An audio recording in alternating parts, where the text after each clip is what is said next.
إن الحمد لله نحمده ونستعينه ونستغفره ونعوذ بالله من شرور أنفسنا ومن سيئات أعمالنا من يهده الله فلا مضل له ومن يضلل فلا هادي له أشهد أن لا إله إلا الله وحده لا شريك له وأشهد أن محمدا عبده ورسوله.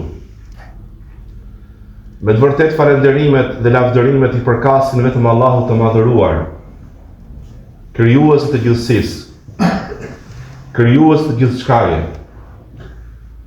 Vetëm Allahun falenderojmë dhe vetëm për Allahut ndihmë kërkojmë. E lutim Allahun e madhëruar, mëshiruesin, mëshirbërësin, të na falë gjunahet dhe gabimet tona. Ato gjunahe dhe ato gabime që janë shkak për çdo të keqe që na godet dhe na pëson.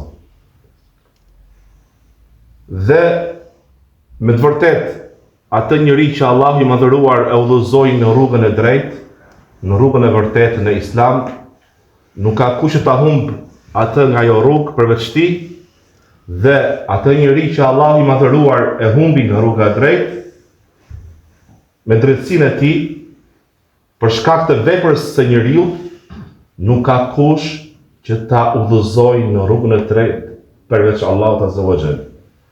Allahu na ruajt nga humbja dhe Allahu na përqendroft në rrugën e drejtë deri ditën e fundit të kësaj jete që ne kemi në këtë dynja. Dëshmoj dhe deklaroj se I vetmi I cili meriton të adhurohet me të drejtë është vetëm Allahu I madhëruar, I vetëm dhe I pashok. E tërë merita, e tërë drejta I takon vetëm Allahut Azza wa Jall në adhurim. Sepse ai është krijuesi I gjithësisë, ai është dhuruesi I çdo të mire, ai është sunduesi I çdo gjëje, ai është zotëruesi I gjithçkaje. Ai jep jetën dhe vdekjen. Në dorën e tij është mbretëria e çdo gjëje. Dhe nga ai kemi ardhur dhe tek ai është kthimi ynë. Dhe dëshmoj dhe deklaroj gjithashtu se Muhamedi alayhis salam është robi I Allahut që nuk adhurohet, nuk lutet, nuk meriton të adhurohet, nuk ka cilësitë hyjnore dhe cilësitë e një Zoti, por është robi I Allahut, I cili I friksohet dënimit të Allahut, I cili shpreson tek mëshira e Allahut. Dhe dëshmojmë dhe deklarojmë se ai është I dërguari më I mirë, I dërguari I Allahut, zotëriu I tërë njerëzve. Allahu I madhëruar në Kur'anin famlar në fjalën e tij, në fjalën më të mirë, në fjalën më të drejtë që ka dëgjuar njeriu, thotë: "O të cilët keni besuar, keni frikë Allahun me një frikë të vërtetë. Përkushtohuni atij me një përkushtim të sinqertë dhe mos vdisni ndryshe veçse si besimtar musliman. Dhe se ju jeni të bindur, jeni të dorëzuar, jeni të nënshtruar ndaj asaj që Allahu ka urdhëruar." Kush e do shpëtimin, kush e do jetën e lumtur në këtë botë dhe në botën tjetër, le të jetë I nënshtruar ndaj krijuesit të tij, I cili ai është më I dijshmi për çfarë është më e mira për njeriu, çfarë është e dobishme për të dhe çfarë është e dëmshme për të. Dhe Allahu I madhëruar për këtë urtësi, për të shkak ka zbritur librat hyjnor, fjalën e tij në çdo popull. Dhe ka dërguar të dërguarit e tij në çdo popull. Për të mirën më të madhe, e cila është realizimi I adhurimit të Allahut të vetëm. Dhe adhurimi do të thotë që ti nënshtrohesh krijuesit madhështor, duke u dorëzuar me bindje të plotë dhe duke qenë I kënaqur me atë bindje që ti je. Me dashurinë më të madhe për qënjen më madhështore, që është një e vetme, krijuesi I gjithësisë, i cili e krijoi njeriun për një qëllim të vetëm dhe ai është adhurimi i tij vetëm. Dhe adhurim është do vepër që Allahu i madhëruar e do dhe është i kënaqur me të. Prej asaj që ne ndjejmë në zemra, për dashurisë, shpresës, frikës, mbështetjes. Të gjitha këto janë adhurime që i takojnë vetëm Allahut Azza wa Jalla. Besimtari do me zemrën e tij më shumë Allahun e madhëruar, Zotin e gjithësisë. Dhe i frikësohet vetëm atij. Shpreson vetëm nga ai dhe mbështetet për çdo punë që ai vepron vetëm tek Allahu Azza wa Jalla. Kërkon ndihmë nga ai për çdo punë që ai vepron. Besimtari është i urdhëruar në çdo punë që ai vepron, në çdo hap që ai hap, të kërkojë ndihmë nga Allahu i madhëruar.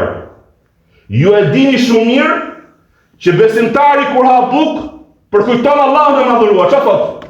Bismillah. Kur mbaron nga buka, çfarë thot? Elhamdulillah. Kur dal nga shtëpia, çfarë thot? Bismillah, tawakkaltu ala Allah, la hawla wala quwata illa billah. Kur hyn në shtëpi, thot Bismillah walajna, Bismillah kharajna, wa ala rabbina tawakkalna. Kur thot subhanalladhi, duaja. Kur kthehet, prapë përkujton Allahun e madhëruar. Kur vesh diçka, thot Bismillah, o Allah, më jep për të mirë saj, më ruaj nga e keqja e saj. Kur e shvesh, kur i dhëron diçka, kur dikush i dhëron atij diçka, kur ai i jep lamtumirën vllajt e tij që të udhtoj, bëhet pyetja. Pse ka ardhur këtë lutje profetike për çdo rast, për çdo çështje, për çdo punë të njeriu? Sepse njeriu nuk bën dot pa krijuesin e tij, pa Allahun Azza wa Jalla. Themi la hawla wala quwata illa billah. Kur kënon muezini thot hayya ala salah, hayya ala falah. Hajde për namaz, hajde për shpëtim. Themi la hawla wala quwata illa billah. Nuk ka ndryshim, nuk ka fuqi veç se me lejen e Allahut Azza wa Jalla. A ka mundësi gjethja e pemës të binë në tokë pa lejen e Allahut dhe pa dijen e tij? A ka mundësi ta ngrim dorën lart dhe ta ulin dhe të hedhin këmbën pa lejen e Allahut madhëruar? Jo. A ka mundësi zemra të rrahej pa lejen e tij? Jo. A ka mundësi të marrim frym ne, qoftë kur jemi zgjuar ose në gjumë, pa lejen e Allahut madhëruar? Jo. A ka mundësi dielli të lini pa lejen e Allahut madhëruar? Jo. A ka mundësi dielli të përëndoj pa lejen e krijuesit? Jo. Çka ka hadith? Dielli bie në sejdë. Dhe ka hadith nuk vjen kot, por do të meditosh të kuptosh se ku jeton. Bie në sejdë dhe kërkon Allahut leje për të lindur. Dhe bie në sejdë për kërkon Allahut ton, kur vjen momenti për të përënduar kërkon Allahut leje, o Allah të përëndoj. A mendon njeriu se këto yje në miliarda, dhe që ka miliarda yje, më shumë se kokrizat e rërës, shkretirës, ka yje në qiell. Kush i mban? Si notojnë, si nuk përplasen, si nuk gatarrohen. Ç'është kjo harmoni, ky ekuilibër në univers? Për çfarë tregojnë këto? Kujtoni hadithin tjetër që flet për qiellin. Dhe çfarë mban ky qiell? Dhe si rënkon ky qiell nga pesha e madhe e kujt? E engjëve. Thot profeti alayhis salam, dhe rënkon qielli. Rënkon qielli. Dhe ka të drejtë të rënkoj. Fjala rënkim, shumë dikush është i lodhur, është i raskapitur në diçka. Në një peshë, diçka që rëndon. Thot rënkon qielli. Dhe ka të drejtë të rënkoj qielli, sepse nuk ka engjëj që kalon, pra nuk kalon një plot, dhe se ka një engjëll që ka rënë në sejdë të Allahut me ballën e tij, e lut Allahun dhe lavdëron. Besimtari ecën mbi tokë. Po nuk është si jo besimtari që nuk do ta di se kur i ke tokë, kush e mban. Besimtari jeton në këtë dynja dhe shikon lart në qiell, dhe shikon qiellin e madhështor dhe të gjerë, dhe nuk thot s'ka gjë atje lart. Por çdo që tjetë është si është, s'do di kush e krijoi, as kush e bëri, as s'do di kush e mban diellin. Jo, besimtari kur del mëngjes, falenderon Allahun Azza wa Jall që u gdhie. Dhe e shikon diellin dhe thot alhamdulillah që Allah më ndriçoi ndaj gjithë të mira. Të dashur vëllezër, besimtari gjithmonë është njëri i cili mëson e merr dijen e kujt? Në rreth të parë, dijen e fesë së tij, dijen e Kuranit dhe dijen profetike, traditës profetike sunetit. Gjëja më e shtrenjtë për ne është besimi. Duhet ta ruaj, duhet ta forcojmë. Mos themi po shkojmë në xhami, hajde se po shkojmë se ndihem mirë atje. Po bëj lutje Zotit se ndihem mirë. Jo, gjëja më e shtrenjtë. A ka më shtrenjtë se feja dhe besimi jot në zemër? Jo. Këtë gjithë shtrenjtë që ti e ke dhe e do, përhave për tjerë të tjerët, këtu ka shumë shtëpia për rreth nesh. Ky fshat. Sa shtëpia nuk ke? Po themi ka 50 shtëpi. Kush vjen dhe falet? Sa përqind? 5%. Po tjerët ku janë? Pse ne ngurojmë, ose nuk jemi inferior, ose nuk dim, ti thrasim tjerët nuk të fet bukur. Le të bindim vetën tonë një herë, me argumente nga më të shumta që ka Kurani dhe hadithet. Nga argumente më të shumta që Allahu na thot na nxit që meditojmë në univers. Lexoni vëllezër. Iqra, ajeti i parë. Bismi rabbika alladhi khalaq. Me emrin e Zotit tonë që të krijoi ty. Gjithashtu të dashur vëllezër, duhet përmendur nga mirësitë më të bukura, nga bukuritë më të bukura që ka kjo fe, që është vllazëria në Islam. Unë ju pash sot juve, disa i kanë parë më parë ndoshta, i parë një herë, disa janë ftuar të reja për mua. Por se ju për mua jeni vëllezër, dhe unë jam vllai juaj. Hoqë, nga dole me këtë fjalë. E thua kështu nga ana për na bërst ose për na prekur? Jo. Allahu thon në Kur'an, innamal mu'minuna ikhwa. Shkurt, qartë. Me të vërtetë besimtarët janë vëllezër. Vëllezër lidhje më të fortë se vllai kujt? I gjakut. Vllai nanës dhe i babës. Lidhja e besimit është lidhja më e fortë. Sepse ne duhemi për kë? Kush na lidh? Duhemi për Allahun e madhëruar. Miku më i dashur për njeriu kush është? Krijuesi si ti. Dhe ti kur shikon një njeri që se ke tëndin, pra se ke tëndin nuk është në farefisin tënd, ose nuk është i afërm i yt. Një besimtar në një xhami, për xhamive të Shqipërisë, për shembull, ose dynjas, shkon në Medinë ose shkon për umre. Shikon që xhamia për restoran shikon 250.000 njerëz, është plot, vetëm xhamia, në majta xhami. Ka aty, mund të themi 35 nacionalitete. Nga Afrika, nga Evropa, nga Amerika, nga Azia. Flasin gjuhë nga më ndryshme. Dhe kënë saf. Mirë saf, që mund të themi 5 metra, mund të kesh 5 nacionalitete të ndryshme. Vaja në to, kush i bashko? Besim. Allah o thonë të Kur'an. Dhe përkujtoni mirësinë e Allahut ndaj jush. Çfarë thot? Që ju dhanë të mira? Po, ka i të tjera. Që tregon Allahu që thot, përkujtoni të mira që kemi dhënë, shijon që zbresin, gjërat që nxjerrin nga toka. Ktu thot diçka tjetër.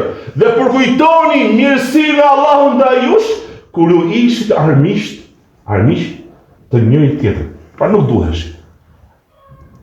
Dhe ishit shumë afër kujt? Shumë afër gropës së zjarrit, pra ishit shumë afër mosbesimit. Pra ishit shumë afër zjarrit të xhehenemit, nëse ju vdisni në atë gjendje. Por sa Allah ju udhëzoi fa alafa baina qulubikum dhe bashkoi zemrat e juaja. Dhe nëse do shpenzosh ti, sa ka toka flori, nuk do të bashkosh zemrat e ty. Por Allah i bashkoi zemrat e ty. Zemrat e kujt? E besimtar. Vlera e vllazërisë në Islam është shumë e bukur. Ju vini këtu në xhami, njiheni dhe keni detyrë të duheni, bashkëpunoni. Xhamia çfarë është? Xhamia është vendi ku besimtarët falen 5 herë në ditë. 5 herë në ditë. Si falën? Një këtu, një atje? Apo falën sa? Rishtohet. Mas një iman. Tregon unitet, bashkësi, tregon rregull, seriozitet, dashuri. Bashkohuni, mos keni hapësira, për ndryshe shejtani ju përçaj zemrën. Hadith. Gjithashtu, thot profeti sallallahu alajhi wasallam për treguar për vlerën e bashkësisë, bashkëpunimit, thot el jamaa rahma, me të vërtetë xhamati, bashkësia, bashkëpunimi është mëshirë. Wal furqatu adhab, dhe përçarja është dënim nga Zoti. Përçahemi, mos duhemi, përgojohemi, të shpifim, të mos ndihmojmë njëri tjetrin. Wa ta'awanu 'ala al-birri wat-taqwa, dhe bashkëpunoni në të mira dhe devotshmëri, dhe mos bashkëpunoni në të këqija dhe në armiqësi. Do të tregoj një hadith dhe më të mbyll inshallah se shumë ka për të thënë në këtë temë. Një hadith që tregon për vlerën e vllazërisë. Ju e dini që nga të drejtat dhe detyrat që ka muslimani ndaj muslimanit janë 5. Nga këto është vizita smurit. A e dini ju se sa engjëj e lusin Allahun për vizitorin që viziton vllajën të smur, që në moment kur i niset nga shtëpia dhe derisa kthehet, 7 plus 4 zero. Sa i bën? 70.000 engjëj. I jep Allahu detyrë të lusin Allahun azza wa jalla për shpërblim dhe mëshirë për atë rob, për atë besimtar i cili niset dhe ka për qëllim të vizitojë vllajën e tij të smur, për t'i dhënë kurajo, për t'i përkujtuar mëshirën e Allahut, për t'i përkujtuar se Allahu është shëruesi. Vetëm kaq. Dhe ju e dini që ditën e gjykimit disa njerëz do t'i kenë zili dhe pejgamberët. E di kush janë? Kur e pyetur, pra është pyetur profesori nga sahabët, kush janë këta njerëz që janë në mimbere, prej drite, që t'i kenë zili pejgamberët, janë ato të cilët janë dashur për hir tim, për hir të Allahut. Nuk i ka bashkuar asgjë. Janë bashkuar për hir të tij, janë ndarë për hir të tij. Dhe ka që më bukur kur personi jeton në ndjenjën e vllajt të tij. Jeton në ndjenjën e vllajt të tij. Se ka dhënë ditë tjetër që thotë, nuk ka besuar ai cili komshiu i tij është i uritur, dhe ai tonë është i ngopur shpinën e tij dhe ka ardhur ajo që shtoj edhe pak, i thotë nënës besimtarëve, shtoj edhe pak gjellën, supën dhe çoj te komshiu. Dhe nuk është mirë komshiu i varur të ndjej aromën e gjellës së qishme që ti ha, dhe ti ha i ngopur dhe kënaqesh, dhe ai komshiu edhe atje vuan, ose ai është i varfër dhe s'ka çfarë të hajë. Pse ka ardhur ndalesa të dietarët, ndalesa për të ngrënë i pasuri me lugët prej floriri. Thot mos mja thy zemrën të varfrit kur shikon pasur që ha me të lugë dhe ai s'ka hiç, nga urtësit. Ka ardhur hadith, është shpjeguar që këto janë për ata, për besimtarët në dynjë dhe për ne janë në hariret, por se një nga urtësit që përmendën dietarët është që në mënyrë që të ruhesh çfarë? Zemrën e vllajt tënd që nuk ka mundësi të jetë në atë gjëra që ti je. Dhe shikojmë sot për shembull në rrjetet sociale çfarë? Hajnë drejt ca, e shtrojnë me peshke, me mishë në lëndë dhe i bëjnë foto. Dhe ka njerëz që s'ka çfarë të hajnë. Dhe kjo nuk është këshillueshme as pak. Elusëm Allah më madhëruar të na falë gjunat dhe gabimet tona. Aqulu qawli hadha wa astaghfirullah li wa lakum wa li sa'il mu'minin fastaghfiruhu innahu huwal ghafurur rahim. Alhamdulillah wassalatu wassalamu ala rasulillah. Të dashur vëllezër, besimtari e ka detyrë të domosdoshme të mësoj se me të vërtet gjëja e më e rëndësishme prej dijes që ai do ta përvërtësoj është njohja e krijuesit të tij, njohja Allahut azza wa jalla. Është njohja e fesë së tij, Islamit, është njohja e profetit të tij, Muhammed sallallahu alaihi wasallam. Dhe mbasi ai mëson dijen e dobishme, ai e zbaton atë. Dia nuk është, pra nuk kemi të urdhëruar të mësojmë për ta pasur si informacion, për të thënë unë jam më i ditur se të tjerët, ose për të polemizuar me të tjerët, por se për ta praktikuar në jetë. Dhe mbasi ne e mësojmë dhe zbatojmë, detyra e tretë është të thrasim në këtë dije që ne e mësuam dhe e zbatuam. Allahu i madhruar thot në Kur'anin famlar: "Wal 'asr innal insana lafi khusr." Pasha kohën, me të vërtet njeriu është në humbje. Illa alladhina amanu, përveç atyre që besuan. Illa alladhina amanu wa amilu salihat, dhe punuan punë të mira. Wa tawasaw bil haqq, dhe këshilluan njëri tjetrin në të vërtetën, dhe këshilluan njëri tjetrin për durim. Durim gjatë mësimit, gjatë dijes, durim gjatë zbatimit të saj, durim në thirrjen për të dije, në të dije. Surja Asr, një sure shumë e shkurtër, po shumë domethënëse. Sahabët e kishin zakon që sa herë ndaheshin, ja lexonin njëri tjetrit këtë sure, si përkujtim për bazat që ka këtë sure. Për t'i përkujtuar njeriu se ai do të jetë i shkatëruar dhe i humbur nëse ai nuk beson, nëse ai nuk punon mirë, nëse ai nuk thret në të dije të dobishme në besimin që ai besoi dhe në besimin që ai praktikoi, dhe gjithashtu nëse ai nuk është i durueshëm në këtë rrugë të vërtetë. Të dashur vëllezër, dynjaja është e shkurtër. Sot jemi mbi tokë, nesër do jemi nën tokë, brenda tokës. Në varret tona është një jetë tjetër, jeta e barzakut, ku njeriu do ketë o një grop për zjarrit, Allahu na ruaj, ose një kopsht prej kopshtë të xhenetit. Jeta është shumë e shkurtër, momenti kur vjen shpirti në fyt, duket sikur s'ke jetuar fare, dhe ajo që vjen është e përjetshme. Dhe ti njeriu i zgjuar, çka në hadithin profetik, el kejis, i zgjuari dhe i mençuri, është ai i cili përgatitet në mënyrën më të mirë për atë që e pret mbas vdekjes. Jeni këshillues në të mira, duani të mirë të tjerëve që janë përreth, thriteni tek gjëja më e shtrenjtë dhe më e rëndësishme, që është besimi dhe Islami. Bëu shkak që një person besoj ose të falet. Mësoj dikujt faljen, fillon nga të afërmit të juaj, duke mësuar namazin, se shpërblimi inshallah i atij të vjen dhe ty. Elusa Allahun e madhëruar të na bëj udhëzues në të mirën. Allahu na ruaj nga çdo gjë e keqe, na udhëzoft familjet tona, fëmijët tanë në rrugën e drejtë.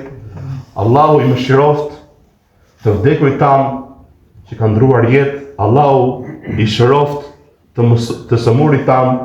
Allahu i ndihmoft muslimanët kudo që janë, në Palestinë dhe çdo vend tjetër ku muslimanët dhunohen dhe nënçmohen, dhe nëse muslimanët i kthejnë fesë të tyre, me të vërtetë aty është krenaria e tyre.